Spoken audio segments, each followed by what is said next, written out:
जातिवाद का खेल देश में है, बड़ा हो रहा है। व्यवस्था खराब है जो सरकारों ने की कि आरएसएस के लोगों का एक बड़ा एजेंडा चल रहा है।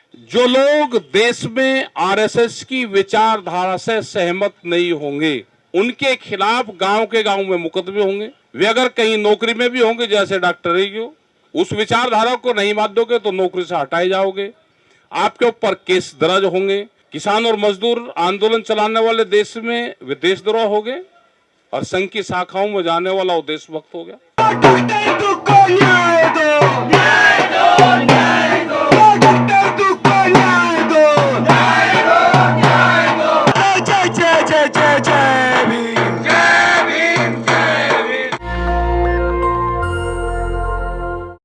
बड़ा संघर्ष इनका है और इन्होंने जो गाजीपुर वाला बॉर्डर था, जब किसान आंदोलन हुआ तो 13 महीने ये और उनकी टीम पूरी, वकील साहब, प्रोफेसर साहब, ये सब लोगों का बड़ा साथ वहां पर रहा। जातिवाद का खेल देश में है, बड़ा हो रहा है। और हमने कहा भी है कि किसान की भी कोई जाति नहीं है, ना मजदूर की कोई जाति है। गांव में रहने वाला किसान भी हो, किसी भी जाति का है। आप जाकर देखो गंगा के खद्दर में, आप जाओ वहां पे, ये तो कुछ लोग हैं कि जो शहरों में और उसके आसपास लोग आ रहे वही उसका लाभ लेते हैं। आप जाओ चौहान बिरादरी है, ठाकुर, आप देखे पहचान भी देगा कोई उनको। उनकी हालात देखो आप कि बहुत बुरी स्थिति में। तो जो गांव में है उसकी स्थिति खराब है। व्यवस्था खराब है जो सरकारों ने की, व्यवस्था खराब जो बिल्कुल यहाँ पे जो कहा है कि आरएसएस के लोगों का एक बड़ा एजेंडा चल रहा है। हमने बहुत दिन से कह रहे थे जब वहां आंदोलन चला कि कैमरा और कलम पे बंदूक का पहरा है, रोटी तिजोरी में बंद होगी, बड़े लोगों का रोटी पर अधिकार होगा, भूख के आधार पर रोटियों की कीमतें तय होगी। जैसे आप देख रहे हैं कि फ्लाइट का आप टिकट लो, ट्रेन का टिकट लो, पहले होता था कि भाई एक ही होता था। आज आपने ऑनलाइन करा, आपने जब तक उसको क्लिक करोगे जब तक उसके 1000 रुपए बढ़ा देंगे। आप दूसरी लाइन वो चेक करो, उसके बढ़ जाते हैं। आप उसको छोड़ दो, वो घट जाते हैं, पता ही कुछ नहीं है। आपने बुकिंग डाल दी, फिर उसमें सीट दिखाएंगे, कौन सी सीट चाहिए, उसके 300 रुपया फिर ले लेंगे। तो जो पूंजीवाद है ये इतना हावी है कि टेक्नोलॉजी का इस्तेमाल करता है। बिहार में 2006 में मंडी सिस्टम खत्म कर दिया। वहां पे बिहार के लोग आते हैं, दो ही जगह बिहार के लोग अब जा रहे हैं, या तो वो एजुकेशन में जा रहे और या वो लेबर बन गया है। तो लेबर स्टेट बिहार बन गया है आज। वे वहां के किसान हैं, मजदूर हैं जो अपने गांव में रहकर काम करते थे, लेकिन उन्होंने बिहार को छोड़ दिया। क्या बगैर मंडी के जो 3 कानून थे वो यही तो थे? क्या बगैर प्लेटफार्म के कोई ट्रेन रुक सकती है?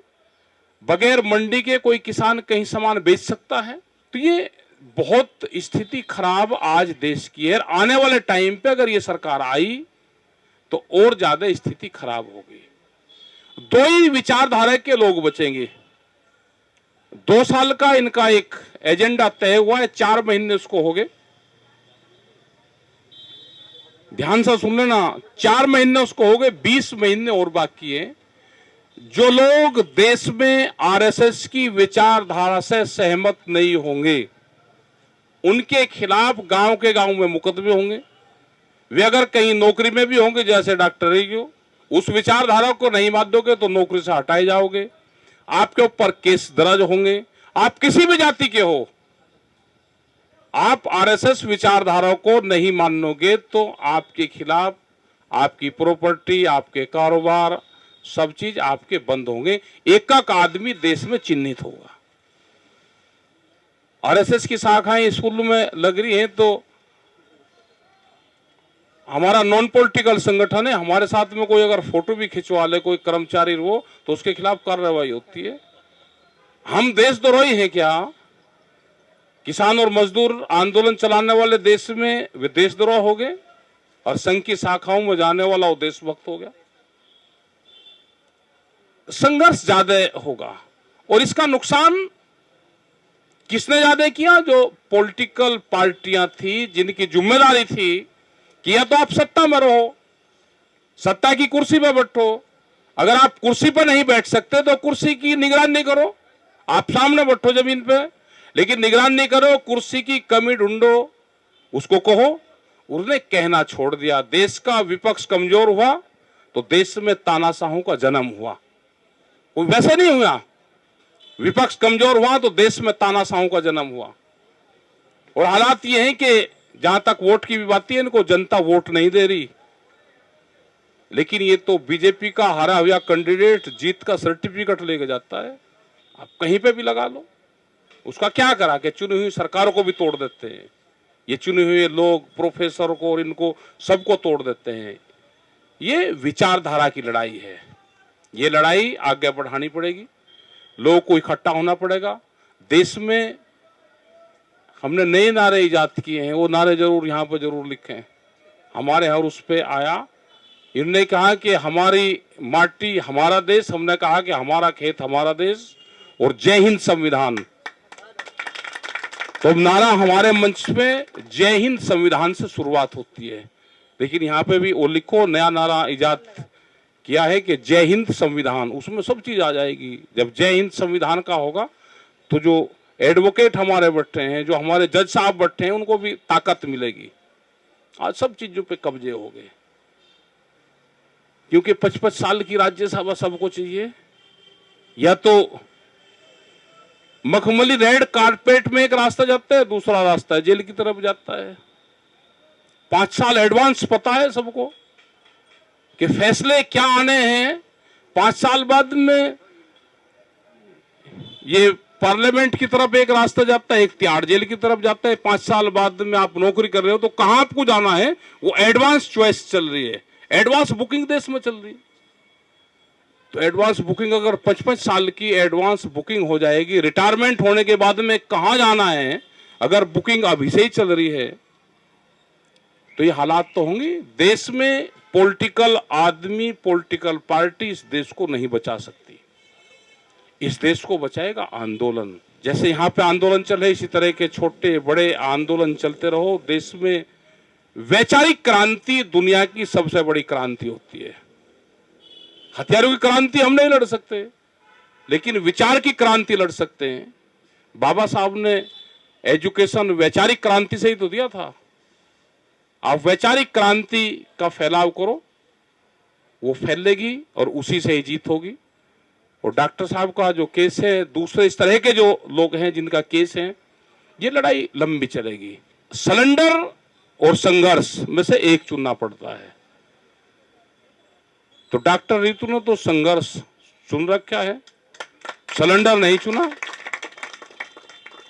तो आप संघर्ष करो, आप अपने लिए संघर्ष नहीं करो कि पूरे बिरादरी कौम